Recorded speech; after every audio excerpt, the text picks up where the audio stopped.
আচ্ছা, প্রিয় দর্শক আসসালামু আলাইকুম। দেখুন যে আল্লাহর কি একটা রহমত যে গ্রামকে কিন্তু সুন্দর মানায় এসব ফল ফলাতে গাছপালাতে।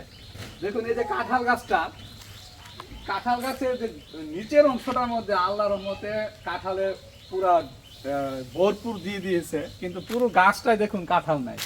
হ্যাঁ, আমরা দেখুন এত তো ডালপালা আছে, এত বড় একটা গাছ, ডালপালার কোথাও আমি কাঁঠাল দেখতে পাচ্ছি না। যে গাছের ডালের আগা অনেক কাঁঠাল ধরে, কিন্তু এখানে কিন্তু নাই। শুধু নিচটার মধ্যে আল্লাহর রহমতে দেখুন সৌন্দর্য কিভাবে দিয়েছে ফল। এই যে আমরা যেটা চিন্তা করি, দেখুন আল্লাহ হয়তো তার চেয়ে একটু ভালো ভিন্ন চিন্তা করে। আর আমরা যেটা প্রত্যাশা করি তার চেয়ে বেশিও আমরা পেয়ে যাই। দেখুন গাছের আগায় হইলে হয়তো কাঁঠাল পাড়তে আর কষ্ট হতো, এজন্য আল্লাহ রহমতের নিচে এই যে কাঁঠাল, অনেক কাঁঠাল আল্লাহ দিয়ে দিয়েছে।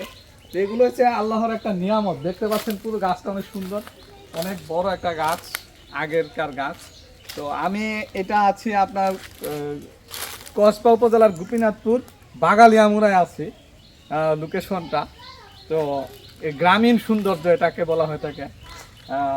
গ্রামের প্রকৃতি অপরূপ সৌন্দর্যে গ্রাম ভরে আছে ধরেন।